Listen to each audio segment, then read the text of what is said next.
आप सभी को सादर प्रणाम। आपका हमारे YouTube चैनल अंतर्मन जागृति में हार्दिक स्वागत है। आज मैं एक टॉपिक पे चर्चा करूंगी कि क्या फ़ोन हमारे जीवन का भाग्य बदल सकता है। जी हाँ, आप इसे सोच कर देखिए कि दिन भर में हम जब फ़ोन पे बातें करते हैं तो हम किस तरह की बातें करते हैं। आपको ये याद रखना है कि जो भी बात आप करते हो वो एक कर्म है और हर कर्म की अपनी एक ऊर्जा है। जब भी हम किसी भी तरह से किसी से भी बातें करते हैं तो बातें करने से हर पल हर घड़ी एक ऊर्जा का एक्सचेंज होता है। आपको लगता है कि आप दो जने बात कर रहे थे, आपको सामने वाला व्यक्ति या जिन जिन की आप बातें करते हो आपको वो दिखाई नहीं देता। तो आपको क्योंकि वो दिखाई नहीं देता इसलिए आप उसे महसूस नहीं कर पाते। फिर वो भाव के रूप में आपके साथ जब बुरा व्यवहार करता है तब आपको उसका रिजल्ट दिखाई देता है, लेकिन उसके बीच की जो प्रक्रिया है वो दिखाई नहीं देती। हम इसको एक एग्जाम्पल के साथ समझते हैं। मान लीजिए घर के अंदर 4 जने रहते हैं। 4 जनों में 3 जने आपकी बातें नहीं मानते। आप क्या करते हो कि आप किसी अपने रिश्तेदार से या अपने ही फ्रेंड से अपने घर वालों की बातें करना शुरू करते हो। हाँ, और आपको ऐसा लगता है कि मेरे को उससे बात करके अच्छा लगता है। आपको बात करके अच्छा नहीं लग रहा। एक्चुअली क्या है कि जो एनर्जी बीइंग आप बन गए, जो ऊर्जा का आप बन गए, अब क्या है कि आपको यदि किसी ने तकलीफ दी और सामने वाला फ़ोन पे आपसे व्यक्ति बात करते समय मान लीजिए आपसे ये कहता है हाँ वो तो है ही बुरा, तो क्योंकि आपको अंदर से अच्छा क्या लग रहा है, कभी आप अपने मन को टटोलो। आपको उसकी बुराई सुनना ही अच्छा लग रहा है। आपको उसकी बुराई सुनना इसलिए अच्छा लग रहा है क्योंकि वो आपको कहीं ना कहीं अपने घर में तकलीफ दे रहा है ना। तो जो उसकी अच्छाई करेगा आपको बुरा लगेगा और जो उसकी बुराई करेगा वो आपको अच्छा लगेगा, है ना। क्या होगा, जो बुराई कर रहा है आपको कोई व्यक्ति अच्छा नहीं लगता। जब सामने वाला व्यक्ति जिससे आप बात करते हो आपको वो उसकी बुराई करेगा, हाँ वो तो है ही ऐसा, तो छोड़, तो क्या होगा, आपके मन को अच्छा लगने लगेगा। क्यों? क्योंकि कहीं ना कहीं आप ये चाह रहे थे कि मेरी बात नहीं सुनता, ये मेरी बात नहीं सुनता, इसकी बुराई करना, इसकी बुराई अच्छी लगने लगेगी। आपको ये नहीं पता कि ये बुराई और ये तरंगे ही आपके सूक्ष्म शरीर के अंदर, आपके मन से आपके सूक्ष्म शरीर में जाकर आपके कारण शरीर और आपके स्थूल शरीर में रिकॉर्ड हो रही है। तो आपको अपनी बीमारियों के कारण समझने हैं। ये जो ऊर्जा है ना, सिर्फ ऊर्जा ही आपको बीमार डाल रही है। ऊर्जा ही आपको बीमार डाल रही है किसी भी तरह की। और आजकल ये हो गया है, जब से अनलिमिटेड प्लान, हर इंसान बातें करने में लगा, खाली बैठा है घर के अंदर, ले इससे बात ले उससे बात। आपको ये नहीं पता कि आप इस फोन के जरिए ही न जाने अपना भाग्य कितना आपका भाग्य आप अपना बदल रहे हो। और आजकल क्योंकि एक तमो प्रधान दुनिया है, तो इस तमो प्रधान दुनिया के अंदर आप बुराइयों को ही बढ़ाते चले जा रहे हो। और जो भी चीज़ें आप बोल रहे हो ये आपके संकल्प के जरिए जो आप बोल रहे हो वो कहाँ जा रहा है, वो आपकी इस पूरी की पूरी इस दुनिया के अंदर, इस पूरी की पूरी दुनिया के अंदर इस आकाश तत्व में जा रहा है, आपकी उस एनर्जी फील्ड में जा रहा है। तो आप सिर्फ उन बातों को करके आप सिर्फ ना अपने घर परिवार को परेशान कर रहे हो, उसके पास वो बुरी ऊर्जा भेज रहे हो, बल्कि आप इस सृष्टि करके उपकार भी ऋण चुका रहे हो। क्यों? जब एक कोई साधु संत महात्मा ध्यान से पूजा करता है तो वो एक पवित्र ऊर्जा को भगवान का ध्यान करके इस धरती पर उतारता है। और इस धरती के अंदर जो कुछ भी अच्छा हो रहा है वो कहीं ना कहीं किसी के संचित कर्म के कारण हो रहा है। लेकिन जब आप बुराइयां करते हो, बुरे कामों को प्रोपिगेट करते हो, तो आप उसी बुरी एनर्जी को इस सृष्टि के अंदर वापस लौटा रहे हो, है ना। तो भगवान की उस दी हुई समय आप भगवान को ध्यान नहीं कर रहे बल्कि आप बुराई को फैला रहे हो। तो वो एनर्जी कहाँ जा रही है? वो भी इस आकाश तत्व के अंदर जा रही है। तो आप भगवान की इस दुनिया के अंदर इस प्रकृति के साथ, मैंने कहा ना कि इंसान और प्रकृति जुड़ी हुई है, तो इस प्रकृति के अंदर अच्छाई भी जुड़ी है, इस प्रकृति के अंदर बुराई भी जुड़ी है। अंतर सिर्फ इतना है कि आप अपना कौन सा कर्म संचित कर रहे हो। आप अच्छाई का कर्म संचित कर रहे हो, आप बुराई का कर्म संचित कर रहे हो। आप अच्छाई का कर रहे हो, आप बुराई का कर रहे हो। जो कर्म आप संचित करोगे वही आपके पास रिटर्न होकर आपके पास ही आना है। आप देखोगे मैं तो घर में खाली बैठा हूँ, मैं तो कुछ करता ही नहीं, पता नहीं मुझसे घर वाले क्यों चिढ़ते हैं। तो पहले जब आप ये काज शुरू करोगे, कल आपने मम्मी की बुराई करी, पापा की बुराई करी, भाई की करी, बहन की करी, सास की करी, ससुर की करी, पति की करी, किसी से भी करी, वो बुराई आपको आज कारण समझ में नहीं आ रहा है कि घर वाले आपसे अच्छे से बात क्यों नहीं कर रहे। उसका कारण ये है कि आप उस व्यक्ति की बुराई आप 4 लोगों से करने लग गए और उसको वो सारे के सारे वाइब्रेशंस के रूप में, तरंगों के रूप में वो एनर्जी पहुंच रही है। और फिर वो क्या करेगा? आपसे नफरत करने वाला बन जाएगा।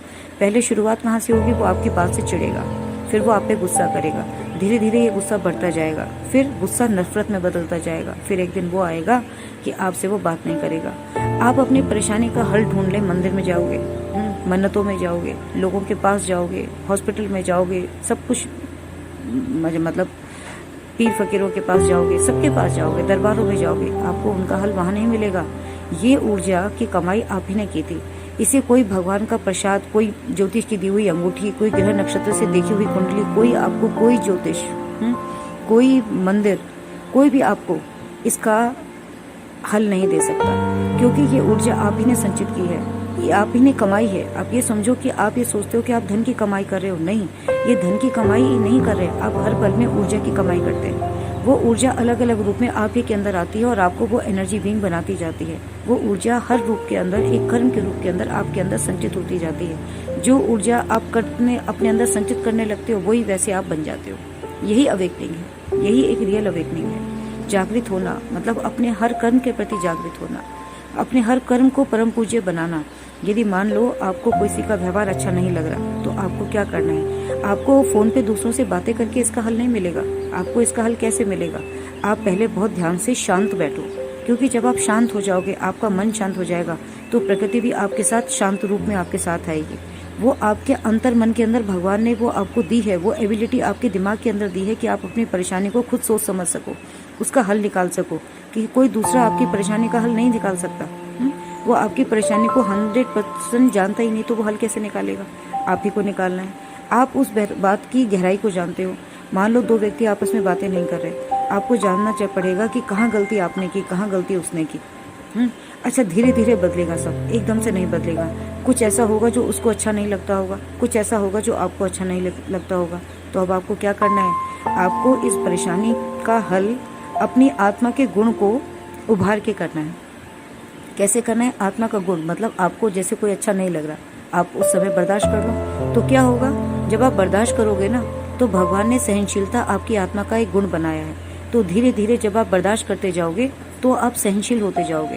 उसको मतलब बोझ से बर्दाश्त नहीं करना, उसको कहना है कि उसको पता नहीं है। मतलब प्यार के भाव से आपको सहनशील होना है। जब आप प्यार के भाव से सहनशील होगे ना, तो आपकी आत्मा के अंदर वो सहनशीलता का गुण बढ़ता चला जाएगा।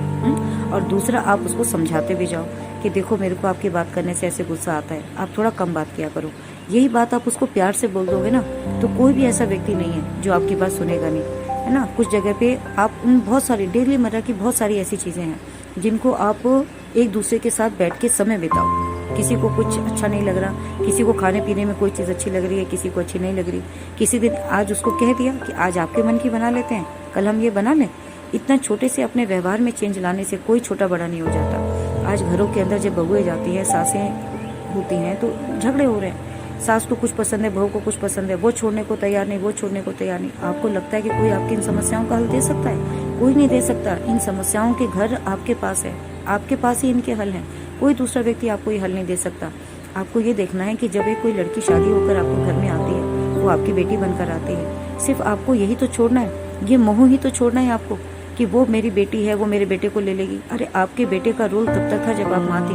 अब जब दूसरा व्यक्ति आ गया तो आपको देने वाला बनना है। वो आपकी बहू बनकर आ गई आप घर में, उसे अपनी बेटी के रूप में रखो, वो भी आपको प्यार देगी। जब आप उससे सास जैसा एक दुर्व्यवहार करोगे, तो वो बेटी भी आपको कभी अपनी माँ नहीं मानेगी। तो यही एक कारण है कि आज घर परिवार टूट रहे हैं। और पति एक बीच में फंस जाता है, वो माँ और पत्नी के बीच में, वो भी फिर ऐसे ही करता है। आधी बात फिर वो यही बातें दोस्तों से करता है। वो और कहीं जब उसे कहीं सुकून नहीं मिलता, वो किसी और लोगों के पास जाता है। आप सोचो ना कि आपके जीवन में जिस तरह की घटनाएं घट रही हैं, वो क्यों घट रही हैं, कहाँ कहाँ आपको रुकना पड़ेगा। सबसे पहले आपको इन परेशानियों को दूसरों से डिस्कस करना बंद करना पड़ेगा। आपको उस परेशानी के लिए सोचना भी बंद करना पड़ेगा, क्योंकि जब आप सोचते हो तो आपके सोचते सोचते वो ही ऊर्जा आपके शरीर से हर समय निकलती रहती है और वो दूसरे व्यक्ति के पास पहुंचती रहती है, और वो उसी रूप में, जिस रूप में आप भेज रहे हो, उसी रूप में आपके पास आएगी।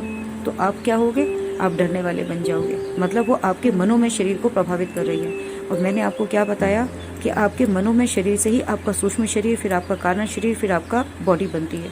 आपको लगता है मेरे को डर लगता है बहुत जल्दी, पता नहीं क्या बात है, मैं बहुत जल्दी डर जाता हूँ। आपको ये नहीं पता ये डर नहीं है। आपकी जो शरीर है वो इस तरह से काम करता है कि जो एनर्जी संचित है, बॉडी उसको रिस्पॉन्ड करती है। तो डर लगने वाली एनर्जी आपने अपने शरीर में संचित कर ली। जिस दिन आप डर लगना बंद कर दोगे, क्यों डर लग रहा है पूछो, हर तरफ अपने आप से पूछो, मैं क्यों डर रहा हूँ, मेरे जीवन में ये परेशानी क्यों आ रही है, क्यों दूसरा व्यक्ति मुझसे ये व्यवहार कर रहा है। और इसको प्रश्न के माध्यम से आप भेजो। आपकी परेशानियों का हल, जो भी आपके घर में समस्याएं हैं, परेशानियां हैं, फ्रेंड सर्कल में हैं, प्रोफेशन में हैं, आपको आपके प्रश्न और उत्तर से ही मिलती चली जाएंगी।